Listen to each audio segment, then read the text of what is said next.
Hi, my name is Antoine Colbreth, and this is a Google Hangout for Section 14, Basic Research. So, according to the BACB.com, Section 10.0, behavior analysts design, conduct, and report research in accordance with recognized standards of scientific competence and ethical research. Behavior analysts conduct research with humans and non-human research participants according to the proposal approved by local human research committee and the institutional review board.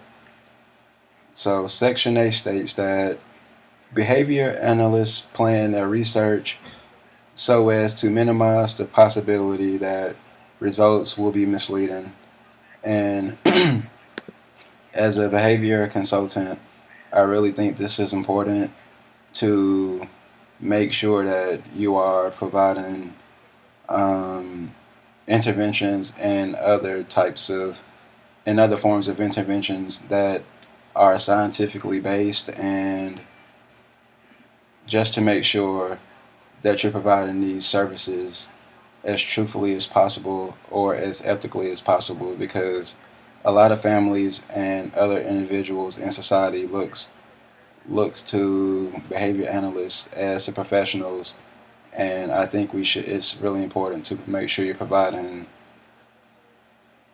interventions that are truthful to the most of your understanding, because this brought me back to one of the points that the articles you read this week, the Horton article, 1987, where a researcher provided all of these articles and just new forms of research and things that were innovative to his field. But later down the line, it turned out that a lot of the research he supposedly conducted, um, he actually didn't conduct, and it was really hard for him to validate a lot of this things that he found in his studies.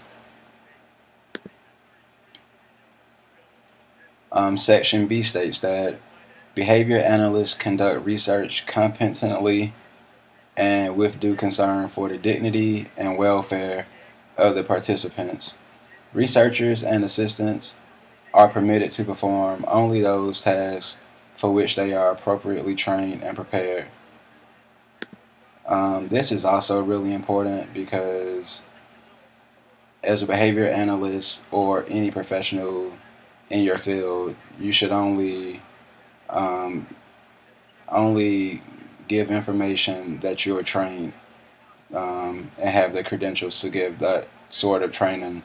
So it isn't ethical or appropriate for someone to give a family or individual seeking advice. Um, it's not appropriate for, if you're not trained, it's not appropriate for you to give them that advice, because it's just unethical. You have to make sure you're trained and have the credentials to give certain advice. Section C states that behavior analysts are responsible for the ethical conduct of research conducted by them or by others under their supervision or control. Um, and this is basically stating that, as a researcher in the field of science, you are responsible for your research and your research team. A lot of families and individuals in the community or society look, they give a lot of personal information and share a lot of personal experiences that researchers and individuals on a research team, um, they should actually take serious, because this is a lot of personal and private information, and we, as a researcher or the head of a research team, it is your responsibility to make sure all of your individual research team members are trained.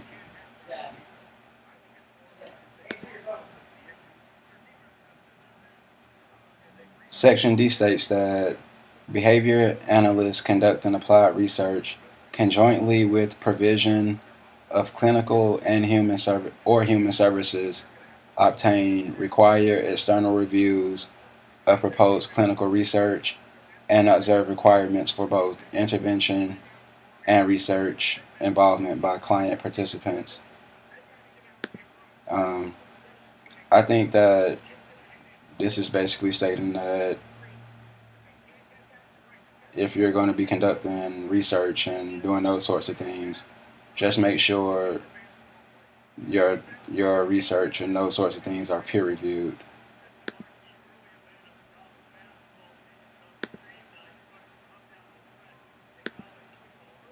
Section E states that in planning research, behavior analysts consider its ethical acceptability under these guidelines. If an ethical issue is unclear, behavior analysts seek to resolve the issue through consultation with institutional review boards, animal care and use committees, peer consultations, or other proper mechanisms. So I think that Section E is basically stating that as a behavior analyst or a researcher in the field, if you don't understand something or if you do not understand something, that it is your job and obligation to consult with other individuals, whether that's in the same professional field or a different professional field, to make sure that you are finding answers to questions that you need or different types of programs. And that's pretty much it for this section on basic research. I really appreciate you guys taking the time to watch my video. Thanks.